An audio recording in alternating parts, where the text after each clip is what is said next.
शेवग्याची शेंग बनवायची आज. लय दिवस झाले शेवग्याची शेंग खाल्लं नाही.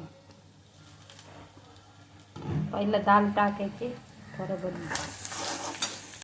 कांदा कढीपत्ता सगळं टाकलेलं. हळद टाकतं, मसाला थोडं टाक. तिखट लय असते मसाला, घरचा मसाला. किती टाइम द्या. शेवग्याची शेंग नंतर टाकायची, दाल अर्धा शिजून द्यायचं. लाईक करा, सबस्क्राईब करा.